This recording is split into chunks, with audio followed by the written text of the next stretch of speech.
Hello everyone, I am Khushboo and welcome to my first ever podcast. तो आज के इस पॉडकास्ट में हम बात करने वाले हैं अपने दांतों के हेल्थ के बारे में, जिसके बारे में ज़्यादा कोई बात नहीं करता।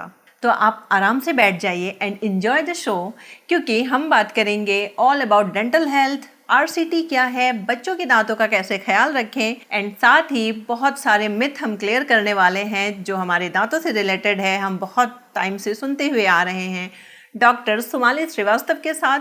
मैम को एक्सपीरियंस है मोर देन 10 इयर्स का एज ए डेंटिस्ट, एंड साथ ही इनको एक दिन में 80 to 90 पेशेंट्स देखने का भी एक्सपीरियंस है। डेंटल हेल्थ के साथ ही हम बात करेंगे वुमेन एम्पावरमेंट के बारे में भी। तो आई एम श्योर आपको बहुत मजा आने वाला है। तो पॉडकास्ट में आगे बढ़ने से पहले अगर अब तक आपने मेरे चैनल को सब्सक्राइब नहीं किया है तो जल्दी से कर लो, and we can connect on Instagram also, and my Instagram handle is Khushi Mishra. Hello ma'am, welcome to the show.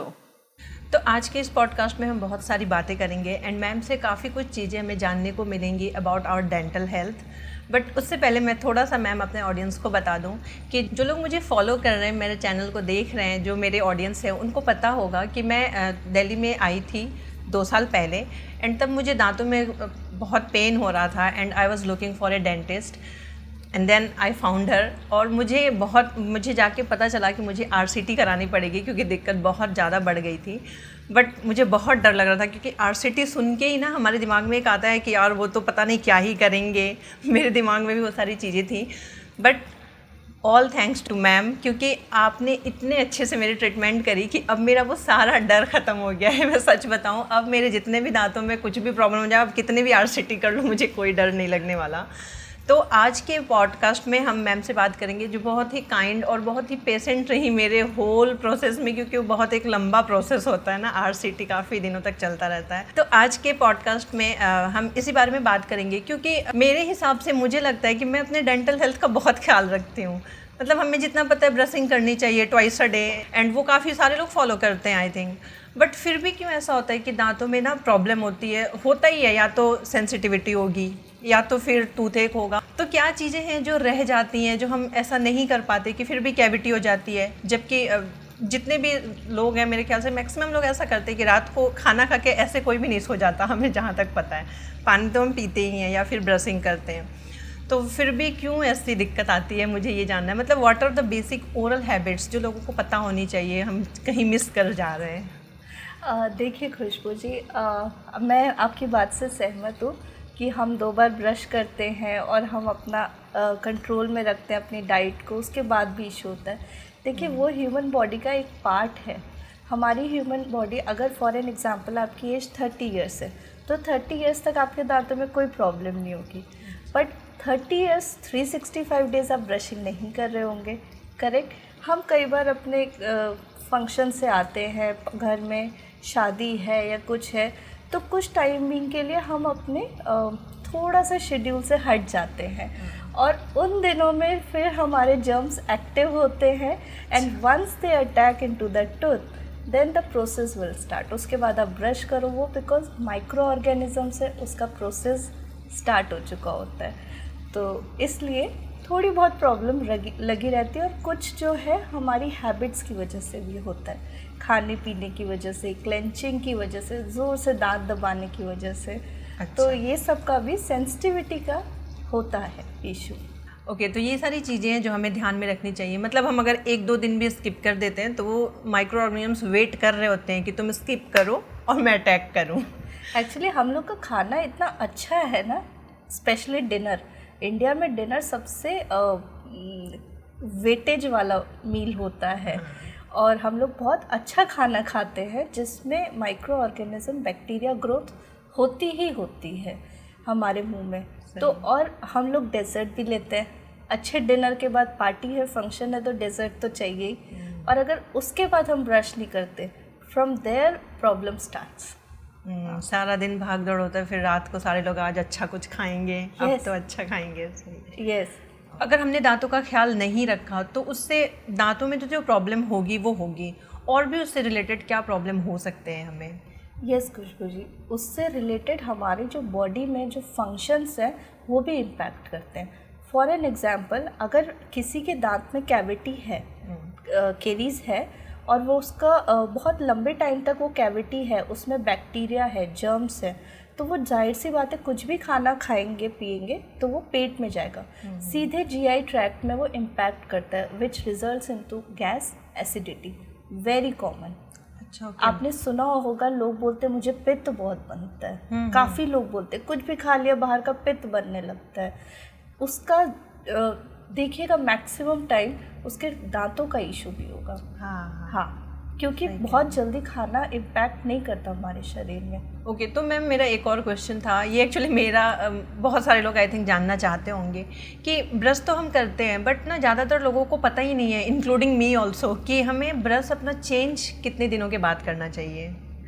या that's a very good question. हमें टूथब्रश को as per studies every 3 months में चेंज करना चाहिए। बट एक और practical तरीका है चेक करने का, अगर हमारे टूथब्रश के ब्रिसल्स टेढ़े हो गए हैं, आगे से झुक गए हैं, अगर 15 डेज़ या 20 डेज़ में भी टेढ़े हो गए तो आप चेंज कर दीजिए, क्योंकि उसका इफ़ेक्ट ज़ीरो हो गया। और अगर आपका विद इन 3 मंथ्स वो ब्रिसल टेढ़ा हो रहा है तो आप एक बार डेंटिस्ट से मिलिए, हो सकता है आप बहुत प्रेशर से ब्रश करते हैं, इतना प्रेशर की ज़रूरत नहीं है ब्रशिंग के टाइम। अगर आप एक नॉर्मल प्रेशर से ब्रश करेंगे तो 3 मंथ से एक ब्रश की लाइफ आप यूज़ कर सकते हैं। अच्छा, और मैं आपके ऑडियंस को बताना चाहूँगी, प्लीज़ डेली ब्रश करें, 2 टाइम करें और सोने से पहले ज़रूर करिए, बहुत ज़रूरी है बेड पे सोने से पहले ब्रश करना। और उतना ही ज़रूरी है अपने टंग को क्लीन करना, क्योंकि जो मैक्सिमम बैक्टीरिया ग्रोथ है और जो जर्म्स ग्रो करते हैं वो हमारे टंग पे करते हैं, दांत से ज़्यादा। और अपने बच्चों को भी कराइए। हमारे यहाँ लोगों को इतनी जागरूकता नहीं है डेंटल हेल्थ के बारे में, है ना, या फिर लोग ज़्यादा जानना नहीं चाहते कि करना क्या है, ठीक है ब्रशिंग ही तो करनी है, कर लिया। तो फिर ऐसे सोसाइटी में, मतलब जो हमारा सराउंडिंग है जो भी, तो वैसे में आपने डेंटिस्ट बनना क्यों चुना, मतलब इस प्रोफेशन को चुनने का कोई रीज़न? आई मस्ट से कि इसमें मेरी मदर का रोल है बहुत major. She wanted me to become a doctor. अब कौन सा डॉक्टर बनना है ये उनको भी नहीं पता था। अच्छा। सिंस वो लोग बहुत ट्रैवल करते थे तो मैंने भी उन लोग के साथ ट्रैवल किया है, in India, out of India. तो मुझे एक चीज़ समझ आई है कि डेंटिस्ट की शॉर्टेज बहुत है। अच्छा। दो इंडिया में अब डेंटिस्ट अच्छे खासे हो गए, ठीक है अब, पर लेकिन पेशेंट उससे ज़्यादा हो गए। पहले इतने पेशेंट भी नहीं थे डेंटल के और डेंटिस्ट भी कम थे, तो ठीक था। अभी डेंटिस्ट भी ज़्यादा है और पेशेंट उससे ज़्यादा हो गए। तो मुझे लगता है ये बहुत अच्छा एक करियर ऑप्शन है इन फ्यूचर ऑल्सो, क्योंकि मैं अपने क्लिनिक पे एडल्ट से ज़्यादा बच्चों को ट्रीट करती हूँ।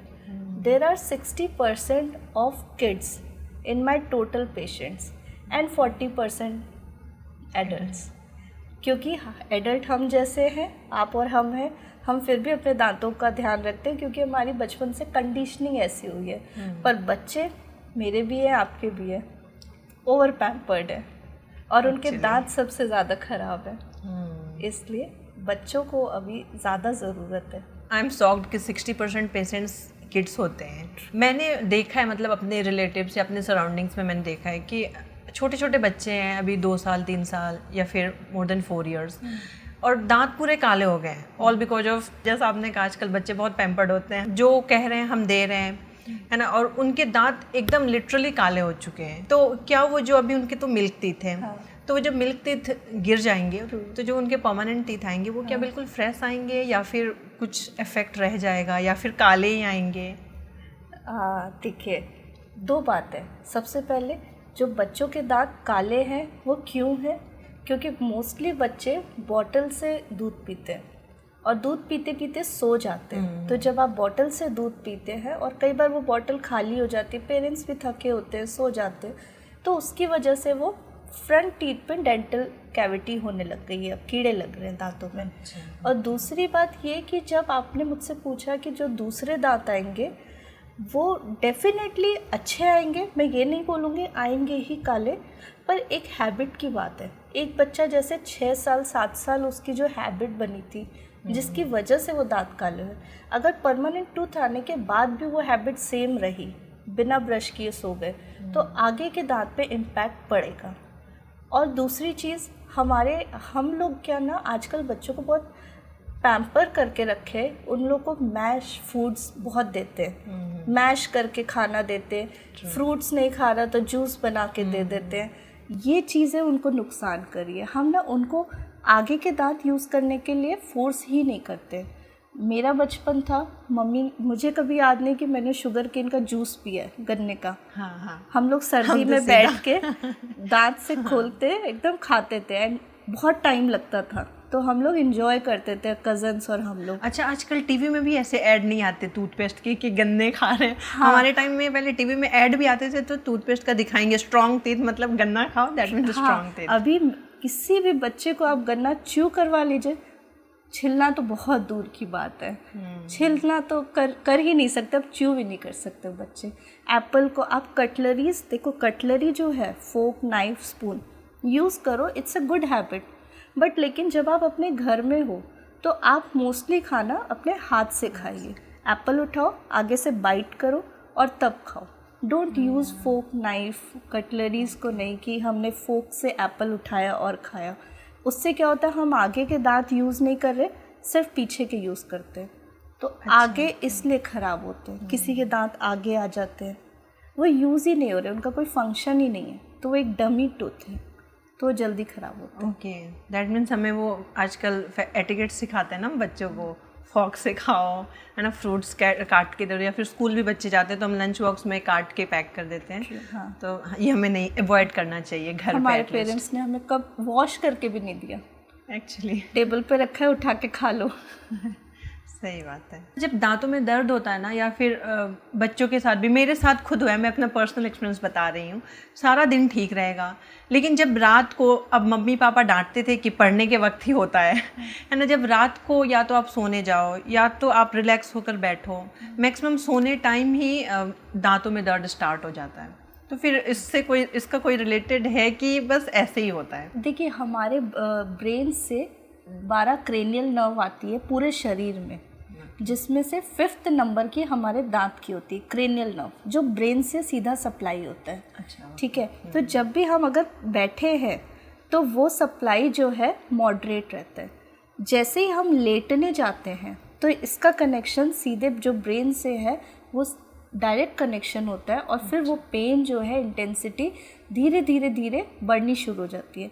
और सिर्फ रात नहीं, अगर आप दोपहर में भी सोने जा रहे हैं, जैसे ही आप लेटेंगे आपका दांत का दर्द धीरे धीरे इंटेंसिटी बढ़ते बढ़ते सीवियर हो जाएगा। आप जैसे उठ के बैठ जाएंगे वो पेन डाउन होने लगता है। मतलब जब हम लाई डाउन करेंगे देन पेन की इंटेंसिटी बढ़ती है। व्हाट इज RCT, मतलब ये क्यों ज़रूरत पड़ती है हमें, या फिर इसका क्या प्रोसेस होता है? बहुत सारे लोगों के मन में ना RCT सुन के डर जाते हैं, है ना, कि अरे ये तो बहुत दिन चलेगा, ये तो बहुत पेनफुल होता है। तो उसके बारे में आप थोड़ा सा बताएं। देखिए, यहाँ पे थोड़ा सा आपको डिटेल में बताती हूँ। Root canal treatment, RCT root canal treatment, ये बच्चों में भी होता है और बड़ों में भी होता है, हर एज के लोगों में होता है। रूट कैनाल की नौबत कब आती है? हमारे दांत में 3 लेयर होती है। जब फर्स्ट लेयर हटती है तो हल्की सी सेंसिटिविटी आती है, हम उसको अवॉइड करते हैं। कोई भी टीवी एडवर्टीजमेंट देख के वो टूथपेस्ट यूज़ कर लेते हैं। अगर हम वहीं पे डेंटिस्ट के पास चले गए तो हम फिलिंग करा के उस टूथ को सेव कर सकते हैं। फिर जब सेकेंड लेयर हटती है, दैट इज़ योर डेंटिन, तो उसके बाद हमें हमारी नर्व आ जाती है दांत की, जहाँ से हमें सारे न्यूट्रिशन मिल रहे होते हैं ह्यूमन बॉडी में। तो जब वो नर्व ओपन हो जाती है तो वो एक्सक्रूशिएटिंग पेन होता है, जो बहुत अनटॉलरेबल पेन स्टार्ट हो जाता है। उस केस में क्या होता है, 2 ही ऑप्शन है, या तो आप दांत निकलवा दीजिए, पहले लोग जाते थे निकलवा देते थे, अब क्या है, वो नॉन फंक्शनल हो जाता है, वो एरिया आपका नॉन फंक्शनल हो जाता है। अब क्या है, बहुत अर्ली एज में ये प्रॉब्लम स्टार्ट हो गई है, तो आप अर्ली एज में दांत को निकलवा नहीं सकते। तो हम उस रूट कैनाल प्रोसेस में जो इन्फेक्टेड नर्व है उसको हम निकाल के उस पर कैप लगा देते, ताकि दांत आपके पास रहे, आपके मुंह में ही रहेगा, और वो इक्वली सेम वैसा ही फंक्शन करेगा जैसे ओरिजिनल टूथ करता था, फॉर गुड 15-20 ईयर्स। तो मैम ये प्रोसेस क्या बहुत पेनफुल होता है? मतलब नर्व की बात आ रही है ना, तो सुन के ही थोड़ा डर लग रहा है कि नर्व में ट्रीटमेंट होगी, दैट मीन्स तो बहुत पेनफुल रहता होगा ये पूरा प्रोसेस।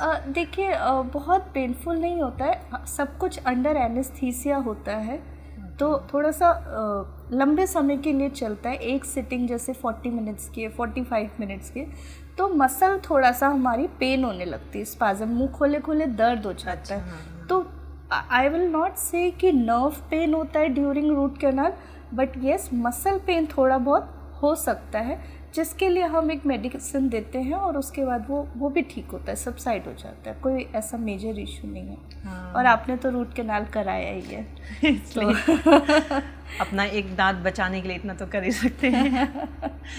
आजकल जैसा आपने कहा कि पहले लोग दांत निकलवा देते थे सीधा, तो बच्चों में तो चलो आप अवॉइड करते हैं क्योंकि उनकी उम्र अभी काफ़ी कम है, लेकिन क्या बड़ों में भी निकलवा देना is not a good option? पहले के टाइम लोगों का जब दांत निकलता था वो ऑलरेडी अपने 50s को टच कर चुके होते थे, गुड 45, 50, 60s में आ चुके हैं, दांत में दर्द हुआ निकलवा लिया, दैट इज़ फाइन।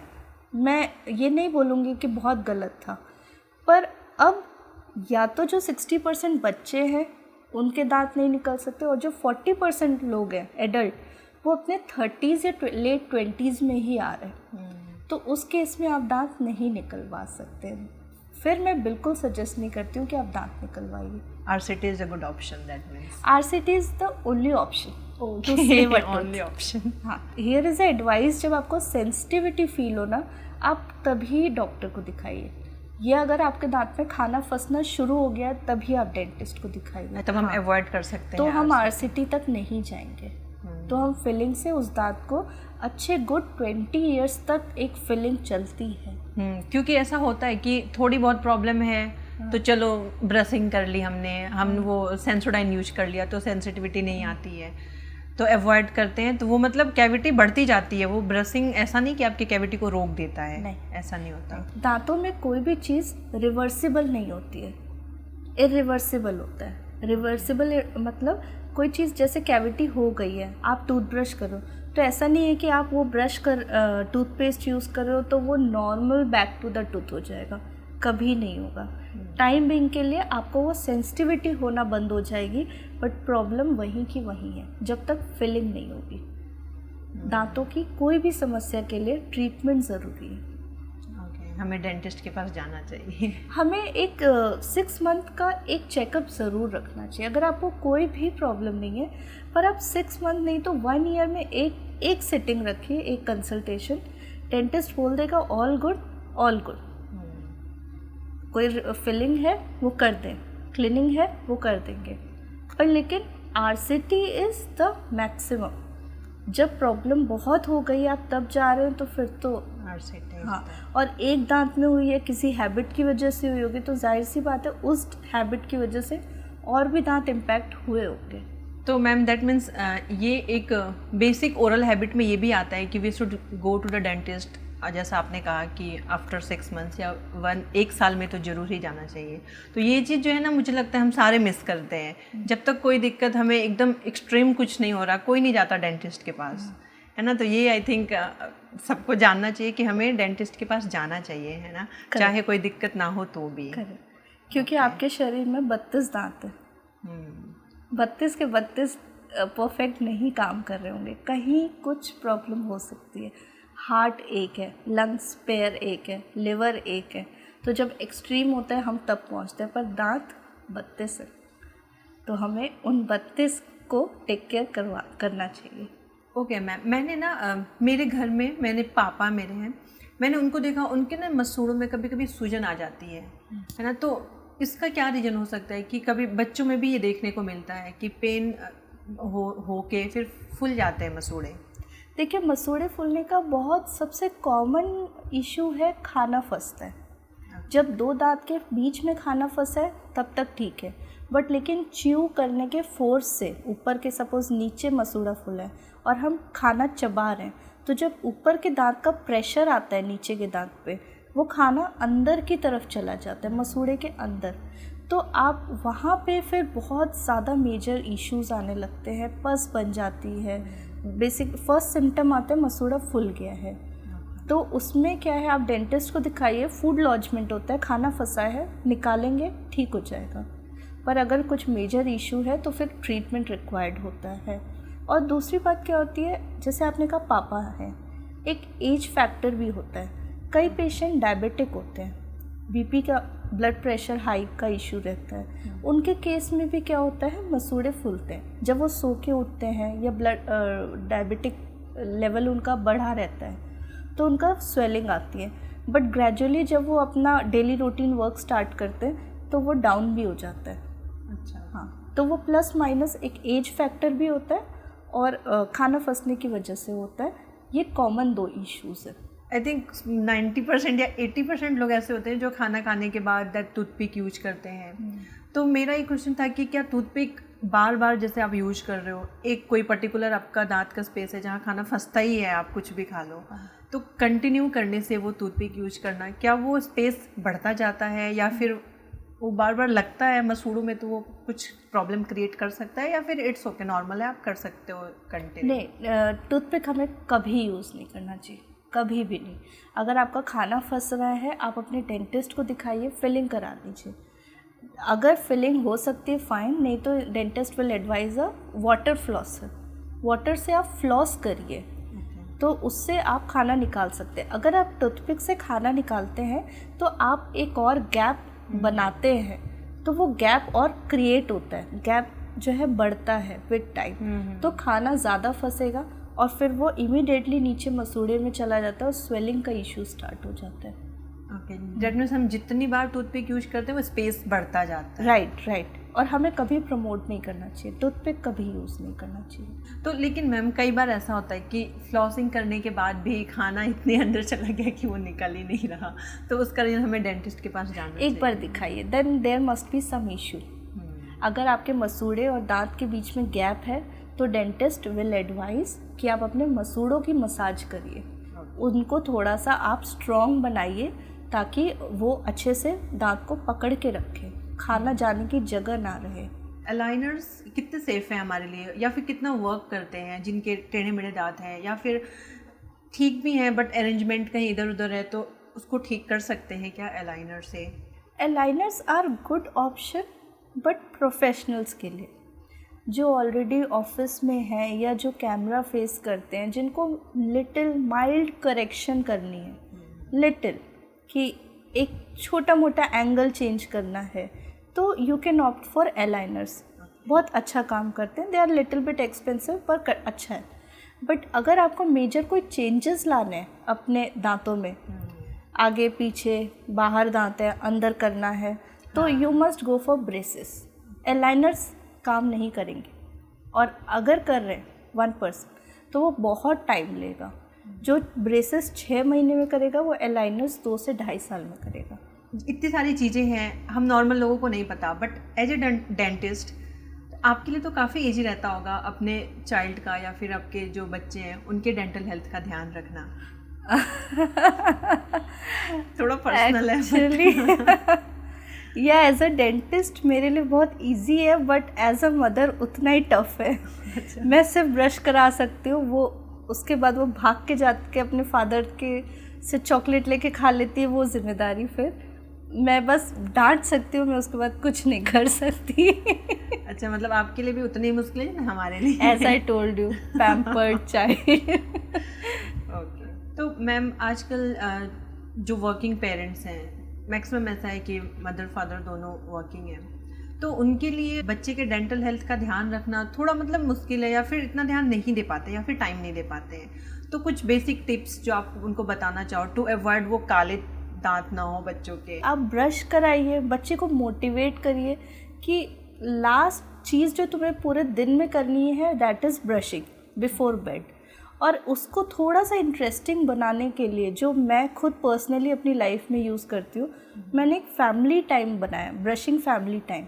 उसमें मुझे डॉटर को बोलना नहीं पड़ता कि तुम ब्रश करो, मैं खुद ब्रश करने जाती हूँ तो मेरे पीछे पीछे आती है, और फिर हम दोनों फ़न वे में ब्रशिंग करते हैं और उसको फिनिश करते हैं। तो ये कर सकते हैं, इससे आप अपने बच्चे के साथ टाइम भी स्पेंड कर लेते हैं और एक हैबिट डेवलप कर सकते हैं उनके लिए। मतलब जब खुद करेंगे तो ज़्यादा इजी होगा बच्चों के अंदर वो हैबिट डालना। जी, हमें भी करना है। वही मैं कहूँ कि ये जो बेसिक चीज़ें आप जो बता रहे हो पता सबको होता है, but I think most of people नहीं करते हैं रात को ब्रशिंग, है ना, सबको थक पता जाते हैं, है। स्ट्रेसफुल जॉब है सबकी, स्ट्रेसफुल लाइफ है, ट्रैवलिंग है, वर्कलोड है, हो जाता है।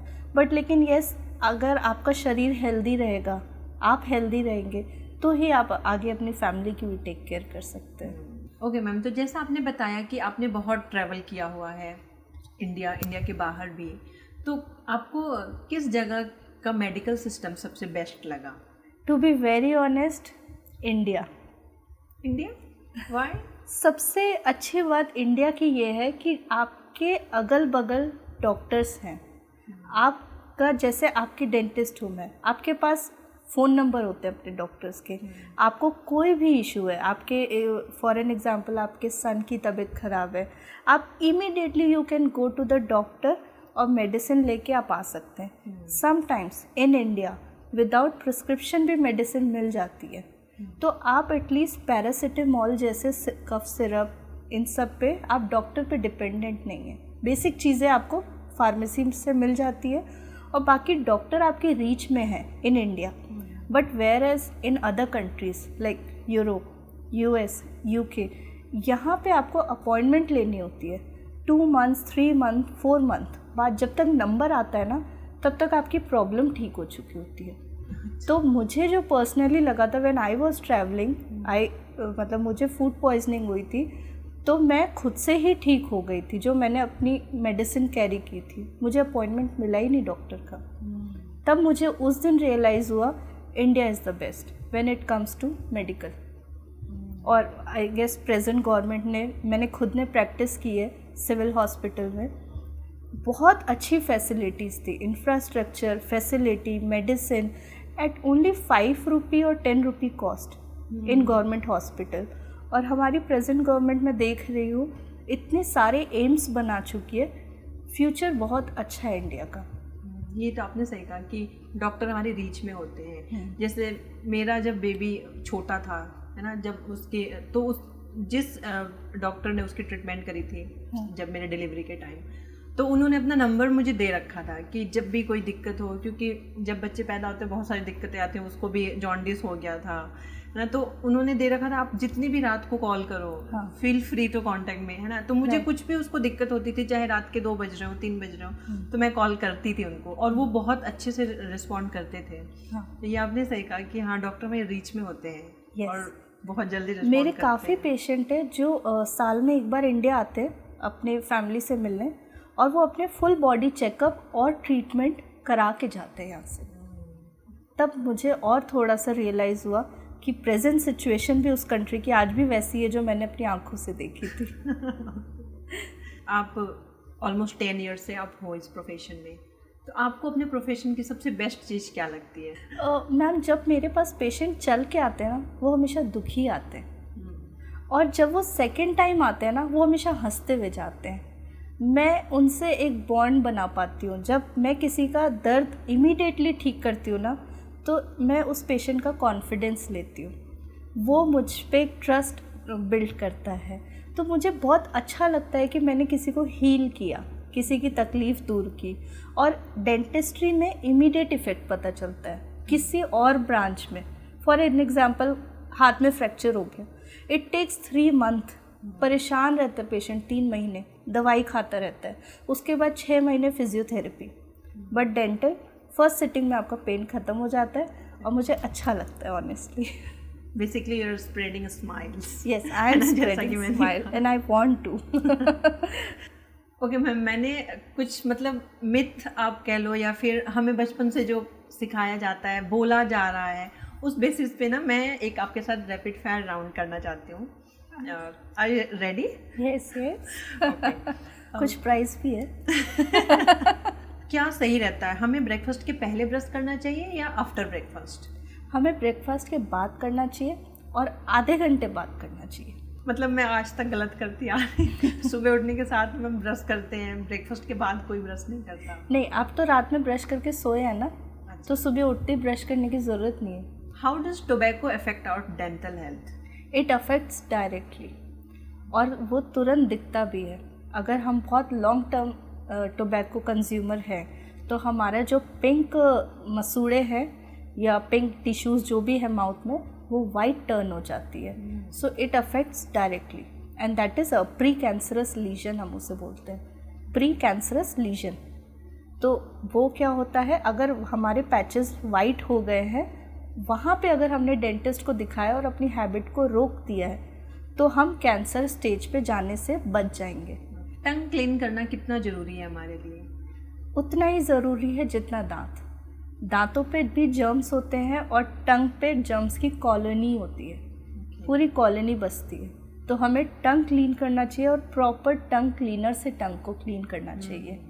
क्योंकि आजकल काफ़ी लोग ऐसा करते हैं, ब्रश के पीछे जो ब्रिसल्स बने होते हैं, लाओ हमने इससे हमने टंग क्लीन कर लिया, तो वो इफेक्टिव नहीं होते हैं। देखिए, you can do it when you are travelling, when you can't carry these many things, you can do it, but you can't make habit from it. क्या ये सच है कि अगर हम ज़्यादा देर तक ब्रशिंग करते हैं तो हमारे दांत घिस जाते हैं? ये बिल्कुल सही बात है।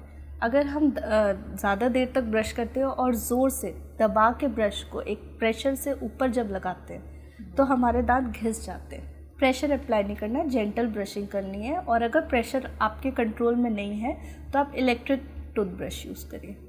वहाँ पे आपको सिर्फ टूथब्रश को दांत पे रखना है, बाकी सारा काम वो करेगा। Is using mouth wash healthy? I will not recommend कि it's healthy. You should use it when it is required. अगर मुझे कोई प्रॉब्लम है, मैं 1 वीक यूज़ कर सकती हूँ, बट मैं उसको परमानेंट यूज़ नहीं कर सकती क्योंकि वो हमारे टेस्ट बड्स को हैम्पर करता है। अगर आपको माउथ वॉश का सब्सटीट्यूट चाहिए तो you can use it warm saline rinses. गुनगुने पानी करिए घर में, उसमें नमक डालिए और उसके कुल्ले कर लीजिए। This is home remedy and the best. क्या विजडम टीथ आने के बाद ही कोई वाइज होता है? नहीं, ऐसा बिल्कुल नहीं है। आजकल बच्चे उससे बहुत पहले वाइस हो जाते हैं और उनके विजडम टूथ आते भी नहीं है। तो फिर उसको विजडम टीथ क्यों कहते हैं? पहले बोला जाता था क्योंकि एक वो सर्टेन एज में आता था, 18 to 25 के बीच में। जनरली उस टाइम एक ट्रांजिशनल फेज़ होता है इंसान की लाइफ का। आप शादी कर रहे हो, आप बच्चे कर रहे हो, तो आपको अकल भी आई जाती है। पर अब ऐसा कुछ नहीं। अच्छा मैम, क्या चाय के बाद पानी पीने से दांत हमारे गिर जाते हैं? बचपन में हमें ना बहुत डरा के रखा गया है, मम्मी पापा ने बहुत डराया है कि चाय के बाद पानी पी लोगे तुम्हारे सारे दांत गिर जाएंगे। नहीं, ऐसा कुछ नहीं होता है, दांत कहीं नहीं गिरते।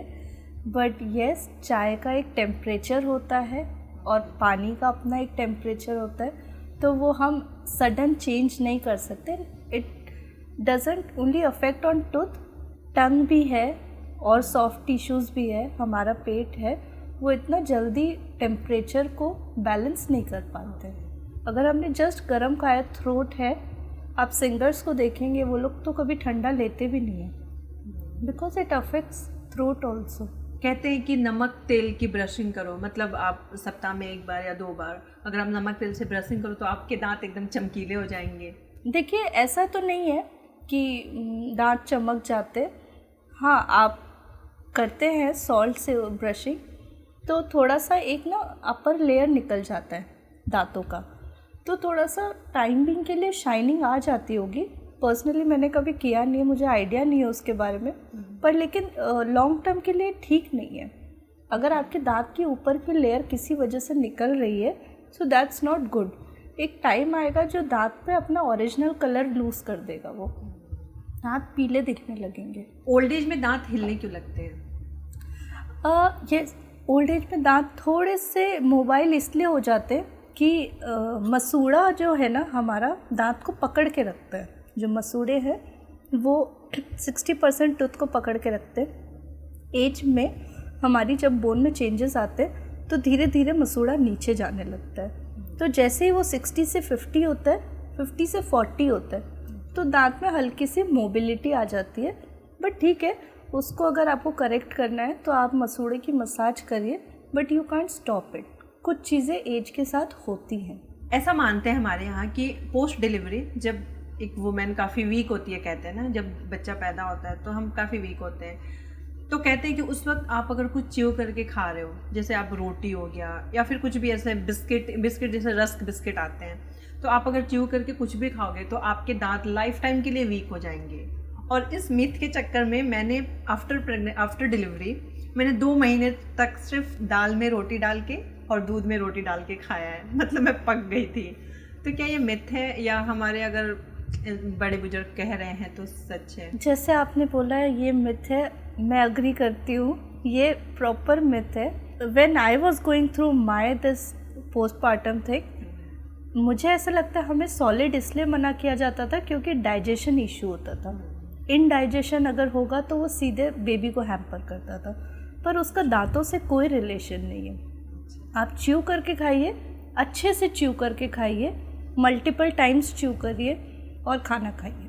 तो अब दांतों की बहुत बात हो गई, अब बात करते हैं थोड़ा सा असल ज़िंदगी के बारे में। तो मैम, आपके लिए एज ए डॉक्टर कितना इजी या फिर कितना मुश्किल रहता है अपने काम के साथ साथ बेबी एंड साथ में घर संभालना भी? देखिए, ये बहुत मुश्किल है। Being women, I am saying, बहुत टफ है। जब तक आपके पास फैमिली सपोर्ट नहीं है आप कुछ नहीं कर सकते। I started my career when I was not married, I was just a girl, और मैं पढ़ाई कर रही थी। मेरे लिए तब भी उतना ही मुश्किल था घर से बाहर निकलना, सोसाइटी को आंसर करना कि आपकी बेटी रात को 10 बजे क्यों आ रही है। 11 बजे पेशेंट के रात को 12 बजे फ़ोन आते थे, किसके फ़ोन आ रहे हैं, इसके लिए आपको फैमिली सपोर्ट चाहिए था, है ना। ऑफ कोर्स फादर मदर का एक सपोर्ट चाहिए था। जब आपकी शादी हुई तो आपको फैमिली सपोर्ट चाहिए कि आप अपने करियर को बढ़ाते रहिए धीरे धीरे। एंड ऑफ कोर्स अब आफ्टर बेबी जब लाइफ थोड़ी सी सेटल डाउन हुई है करियर में, तो अब बेबी का भी मुझे सपोर्ट है। वो बेशक बोलते नहीं हैं, एक्सप्रेस नहीं करते, बट उनके भी सपोर्ट के बगैर हम अपनी लाइफ में आगे नहीं बढ़ सकते। एंड बीइंग वुमेन, हमारी कंडीशनिंग इतनी अच्छी हुई है कि हमें बैलेंस करना आता है। क्योंकि ना हमारे समाज में ऐसा बहुत लोगों का मानना या फिर सुनने को मिलता है कि जो लड़कियां नौकरी करती हैं, घर से बाहर जाती हैं, जो भी अपना करियर पे जो ध्यान दे रही हैं, वो घर को नहीं संभालती अच्छे से। मतलब ऐसा मैंने सुना है ये एक्चुअली, मतलब कि कमाने वाली लड़की होगी तो वो कहाँ घर देखेगी। तो आप इस चीज़ से कितना एग्री करते हो? नहीं, ऐसा नहीं है कि कमाने वाली लड़की घर नहीं देखती, ये एक अपने पर्सनल इंटरेस्ट की भी बात है। कुछ लड़कियां हॉस्टल में रह के उसको अपना घर बना लेती है, उस रूम को भी। तो ये अपना पर्सनल इंटरेस्ट है कि आप अपना घर कितने अच्छे से टेक केयर कर पा रहे और आप अपने करियर को लेके कितना पॉजिटिव हैं, कितने सीरियस हैं। आप डेफिनेटली घर संभाल सकते हो, आप अपना शेड्यूल उसके हिसाब से मेंटेन कर सकते हो, चीज़ों को प्रायोरिटाइज कर सकते हैं। और उसके बाद हर लाइफ में एक फ़ेज़ होता है, आपको इसी सिचुएशन में सब कुछ चाहिए, वो पॉसिबल नहीं है। और मैंने काफ़ी मेरे फ्रेंड्स हैं, मैंने देखा है जो being homemaker also they are not interested in cooking, so they don't cook. Being housewife also. और कुछ लड़कियां हैं जो अपने ऑफिस आवर्स के बाद खाना बनाने में इंटरेस्ट रखती हैं। मेरे हस्बैंड खुद खाना बनाने में इंटरेस्ट रखते हैं, तो वो भी कुकिंग करते हैं, हम मिल के कुकिंग करते हैं। तो it is all about perspective. Ma'am, मैंने सुना है कि अगर कोई वर्किंग मॉम है, वो बाहर जाती है, काम करती है, तो वो अपने बच्चे का ध्यान नहीं रखेगी और बच्चे बिगड़ जाएंगे। वहीं अगर कोई होम मेकर है तो वो ज़्यादा अच्छे से ध्यान रखेगी। तो क्या आप इस चीज़ से कितना एग्री करते हो? देखिए, जो विमेन है ना, उनको हमेशा जज किया जाता है।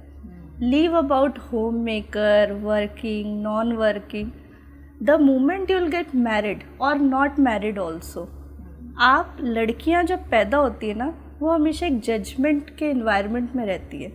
लड़के को जज नहीं करते कभी भी, before marriage, after marriage also. तो अब रही बात लोगों के जजमेंट की, वो वर्किंग वुमेन कर सकती है या होम मेकर कर सकती है। अरे वो मदर है, वो करेगी, और हर माँ अपने बच्चे के लिए बेस्ट करेगी, दिल से करेगी। उसका बच्चा है ना, अगर वो ज़िद्दी रहेगी खुद अपने बचपन में, उसका बच्चा भी ज़िद्दी रहेगा। वो खुद शांत होगी, उसका बच्चा भी शांत होगा। It is all about genetics. और माँ है, छोड़ दो, कर लेगी। और इनफैक्ट मुझे लगता है सोसाइटी को सपोर्ट करना चाहिए। जैसे होम मेकर है, वो अपनी मर्ज़ी से होम मेकर नहीं है, किसी वजह से है, फैमिली सपोर्ट नहीं है या पहले नहीं रहा होगा, व्हाटसोएवर। आप उनको सपोर्ट करो कि आप बाहर निकलो, आप काम करो। बच्चे जो है ग्रेजुअली अपने आप पकड़ लेते हैं, सब कुछ कर लेते हैं, कोई प्रॉब्लम नहीं है। अब मैम हमारी सोसाइटी में मतलब बहुत सारी औरतें ऐसे हैं जो अभी होम मेकर हैं, जैसा आपने कहा वो अपनी चॉइस से होम मेकर नहीं बनी, लेकिन वो करना तो कुछ चाहती हैं, तो ऐसा वो क्या कर सकते हैं कि वो भी अपनी फैमिली को मैनेज करने के साथ साथ जो खुद को उनको अच्छा लग रहा है या फिर वो काम करना चाहती हैं, जो भी करना चाहती हैं, तो आप उनके लिए कुछ सजेस्ट करना चाहोगे कि आप ये करके अपने मन की चीज़ें कर सकते हो या फिर आप भी अर्न कर सकते हो, आप भी एक वर्किंग लेडी बन सकते हो? देखिए, हम लोग की सोसाइटी ना मेल डोमिनेंट सोसाइटी है, जहाँ पे ये हम लोग को बता दिया गया है कि पैसा बहुत बड़ी चीज़ है। बट जितना ज़्यादा हम पैसे में उलझते जा रहे हैं, सब आजकल वर्किंग है हस्बैंड वाइफ, उतना आप देखिए फैमिली सेपरेट होती जा रही है। न्यूक्लियर के बाद और फैमिली सेपरेट, बच्चे जो थे मम्मी पापा बच्चा, अब बच्चा डे केयर में, तो वो और छोटे छोटे होते जा रहे हैं। इम्पॉर्टेंट पैसा नहीं है, इम्पॉर्टेंट पॉजिटिविटी है, हैप्पीनेस है। अगर आप घर पे हो, आप खुश नहीं हो, तो आप अपने लिए कुछ करो, आप अपने आप को प्रायोरिटाइज़ करो और कुछ करो। अगर आप घर पे हो, चिल कर रहे हो, आपको टीवी देखना पसंद है, आप वो करो। अगर आप खुद खुश रहोगे ना, तभी आप पॉजिटिविटी स्प्रेड कर पाओगे, आपके बच्चे उतने खुश दिखेंगे। आप घर में हो, आप कुछ लड़कियां हैं जो जॉब नहीं करना चाहती बट किसी XYZ रीज़न की वजह से करना पड़ रहा है, तो वो बहुत फ्रस्ट्रेटेड मॉम बनेगी, वो वही अपनी नेक्स्ट जनरेशन को पास करेगी। You do it whatever you want to do it, and women के पास एक प्रिविलेज है, they can sit back and relax. आपको मन है तो आप करो, आप वो भी कर सकते हो, कोई प्रॉब्लम नहीं है। और जिस फैमिली से मैं आती हूँ वहाँ पे it's okay, if you want to work you can work, if you don't want to work it's okay. Men are there to take care of the house. मतलब टोटली ये आपकी चॉइस होनी चाहिए कि आप काम करना चाहते हो या नहीं। ट्रू ट्रू, बिल्कुल, आप खुश रहो। अगर आप हाउस वाइफ हो बट फिर भी आप हैप्पी हो, कंफर्टेबल हो, देन बहुत अच्छा है। हाँ, राइट। क्योंकि ऐसा मानते हैं ना कि अब अगर सारे ही वर्किंग हैं, उसमें अगर कोई हाउस वाइफ या फिर होम मेकर है, तब वो खुद को थोड़ा लो फील करती है, अरे ये तो वर्किंग प्रोफेशंस में है, मैं तो कुछ भी नहीं हूँ उसके सामने। मतलब मुझे तो ऐसा लगता है उनको ऐसा फील नहीं करना चाहिए। बिल्कुल नहीं, अगर वो खुश हैं, वो अपनी फैमिली का टेक केयर कर रही हैं, वो करें, वो बहुत बड़ी बात है, बहुत बड़ी बात है। वो 24/7 जॉब है। होली, दिवाली, दशहरा कुछ भी हो जाए, उनको छुट्टी नहीं है, उनको काम करना है और ज़्यादा काम करना है फेस्टिवल्स पे। एक घर का मैनेजमेंट करना one of the toughest task है, जो आदमी नहीं कर पाते मोस्टली। उनके पास एस्केप का कोई ऑप्शन भी नहीं है ना, उनको करना ही है। तो आई थिंक वो ज़्यादा अच्छा काम कर रही हैं। सब अच्छा काम कर रहे हैं। अगर हम ऐसा सोचेंगे कि हमें कुछ नहीं करना, तो हमारे सोसाइटी में डॉक्टर्स नहीं होंगे। आप देखो कितनी यंग लड़कियां IAS, PCS, civil services qualify कर रहे हैं, तो वो बदलाव भी नहीं आएगा। अगर किसी के अंदर डिटर्मिनेशन है कि मैं कुछ कर सकती हूँ, तो उसकी फैमिली को सपोर्ट करना चाहिए। अपने सराउंडिंग्स में जैसे मैं देख रही हूँ, एक लहर चली हुई है कि लोग कहते हैं बच्चों को छोड़ दो, वो अपना रास्ता खुद बना लेंगे, उनको करियर मतलब चूज करने में आप फोर्स नहीं करो। लेकिन हमारे टाइम में ऐसा नहीं था। हमारे ना ज़्यादातर डिसीजंस पेरेंट्स लेते थे, वो डिसाइड करते थे क्या सही है क्या गलत है। तो ये कहाँ तक सही है, क्या बच्चों को फ्री छोड़ देना चाहिए या फिर उनको एक रास्ता दिखाना चाहिए कि यही सही है तुम्हारे लिए? देखिए, करियर डिसाइड करने की एक एज होती है, दैट इज़ समवेयर अराउंड 17, 18, 19। इस टाइम पे टीनेजर होता है। मुझे लगता है बीइंग पेरेंट, आपको बच्चे को बताना ज़रूर चाहिए कि तुम ये करो, ये मत करो, क्योंकि बीइंग पेरेंट आपको ही अपने बच्चे का पोटेंशियल पता है। अगर मेरी बेटी में पोटेंशियल क्रिएटिविटी का है और मैं चाहूँगी वो सिविल सर्विसेज पढ़े, तो ये मैं गलत होंगी। मैं वही उसको गाइड करूँ और गाइडेंस होनी चाहिए। अगर आप 17-18 साल के बच्चे को फ्री छोड़ दो, यू डिसाइड योर करियर, 10 साल बाद आके आपको ही वो सुनाएगा, आपने बताया नहीं, मैं ऐसे फंस गया, तो आपको ज़रूर बच्चे को बताना चाहिए। आप बेसिक उसको एजुकेशन अपने हिसाब से दो। जैसे मैं डेंटिस्ट हूँ, पर्सनली मैं चाहती हूँ मेरी बेटी भी डेंटिस्ट बने। अगर डेंटिस्ट बनने के बाद इफ़ शी वांट्स कि मुझे नहीं अच्छा लग रहा, मुझे कुछ और करना है, she can opt as a hobby. But आप एक प्रोफेशनल गाइडेंस आप उनको ज़रूर दो, क्योंकि उस टाइम इतनी समझ बच्चों को होती नहीं है।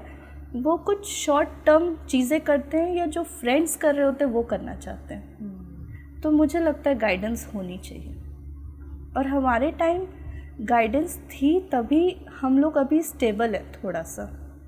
मैम, इस पूरे पॉडकास्ट में मुझे पर्सनली आपसे बात करके बहुत मज़ा आया। बहुत सारी चीज़ें हमने जानी डेंटल हेल्थ के बारे में, है ना। बहुत जो लोगों को नहीं पता या फिर पता होते हुए भी हम जो फॉलो नहीं कर पाते हैं। तो ये पॉडकास्ट को बहुत लंबा नहीं करते हैं, एंड जस्ट मैं यहीं पे कंक्लूड करती हूँ एक क्वेश्चन के साथ कि आप इस पॉडकास्ट के ज़रिए क्या बदलना चाहते हो।